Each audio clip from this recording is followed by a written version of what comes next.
নমস্কার বন্ধুরা, রয়্যাল কিচেনে আপনাদের সবাইকে স্বাগতম। আজকে হাজির হয়েছি গুঁড়ো দুধ দিয়ে গোলাপ জামুন মিষ্টির রেসিপি নিয়ে। খুবই ইজিভাবে শেয়ার করেছি। আশা করি রেসিপিটি আপনাদের কাছে খুবই ভালো লাগবে। যদি ভালো লাগে লাইক, শেয়ার, সাবস্ক্রাইব করে আমার পাশে থাকার অনুরোধ রইল। আর ভিডিওটি না কেটে শেষ অবধি দেখার অনুরোধ রইল। তো বন্ধুরা, আর দেরি না করে আসুন রেসিপিটি দেখে নেওয়া যাক। একটি পাত্র নিয়ে এর মধ্যে দেব 1 বাটি গুঁড়ো দুধ, পরিমাণে 150 গ্রাম মতো আছে। এর মধ্যে দিয়ে দেব 50 গ্রাম ময়দা, দেব 4 চিমটে মতো বেকিং পাউডার। এবার সব শুকনো উপকরণগুলো ভালো করে একটু মিশিয়ে নেব। এবারে এর মধ্যে 2 চামচ মতো ঘি দিয়ে দেব। ঘিটা দিয়ে শুকনো উপকরণটা আবারও ভালো করে একটু মিশিয়ে নেব। ঘি দিয়ে যত বেশি সময় ধরে শুকনো উপকরণটা মিশানো হবে, মিষ্টির রেজাল্টটাও খুব ভালো হবে। এবার এই মিশ্রণের মধ্যে জাল করে নেওয়া দুধ দিয়ে মিশ্রণটা মেখে নেব।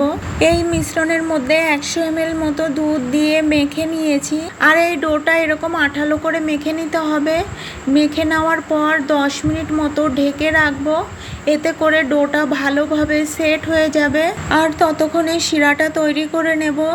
শিরা তৈরি করার জন্য এই পাত্রের মধ্যে দিয়ে দেব 1 বাটি চিনি, পরিমাণে 300 গ্রাম মতো আছে। এবার এই চিনির বাটি মেপেই দেব 3 বাটি জল।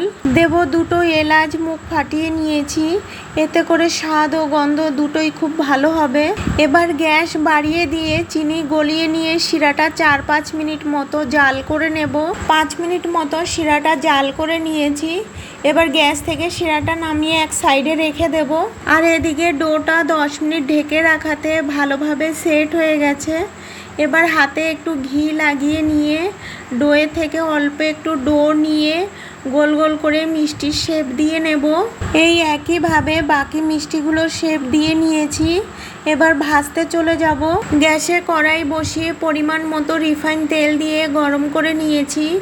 এবার গ্যাস মিডিয়াম টু লোতে রেখে বানিয়ে রাখা মিষ্টিগুলো এক এক করে তেলের মধ্যে দিয়ে দেব। মিষ্টিগুলো তেলের মধ্যে দিয়ে 2 মিনিট পর আলতো হাতে মিষ্টিগুলোকে একটু নাড়িয়ে নেব। মিষ্টিগুলো তেলের মধ্যে দেওয়ার পর কোনোভাবেই গ্যাস বাড়ানো যাবে না। মিডিয়াম টু লোতে রেখে মিষ্টিগুলোকে ভাজতে হবে। গ্যাস বাড়িয়ে ভাজলে মিষ্টিগুলোর ওপরে পুড়ে কালার হয়ে যাবে আর ভেতর থেকে কাঁচা থেকে যাবে। এইভাবে অনবরত নেড়ে মিষ্টিগুলোকে ভেজে নেব। তাহলে মিষ্টিগুলোর চারিদিকে সমানভাবে সুন্দর একটা কালার হবে। মিডিয়াম টু লো গ্যাসে 8 মিনিট মতো সময় নিয়ে মিষ্টিগুলোকে ভেজে নিয়েছি। এবার তেল ছেঁকে তুলে নেব। আর মিষ্টিগুলোকে কোনোভাবে গরম অবস্থাতে শিরার মধ্যে দেওয়া যাবে না। মিষ্টিগুলোকে হালকা একটু ঠান্ডা করে নিতে হবে। আর এদিকে শিরাটা আবারও একটু গরম করে নিয়েছি। আর মিষ্টিগুলোও হালকা ঠান্ডা হয়ে গেছে। এবার শিরার মধ্যে মিষ্টিগুলোকে দিয়ে দেব। মিষ্টিগুলোকে শিরার মধ্যে দিয়ে ভালো করে একটু নাড়িয়ে দেব।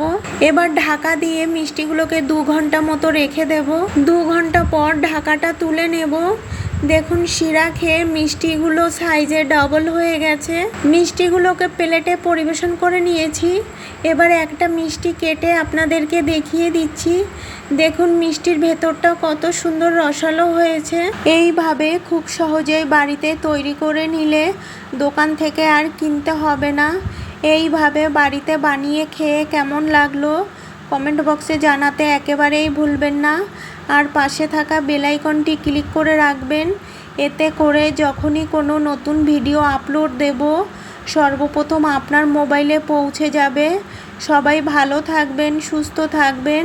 আর আমার এই ভিডিওটা শেষ অবধি দেখার জন্য আপনাদেরকে অনেক অনেক ধন্যবাদ।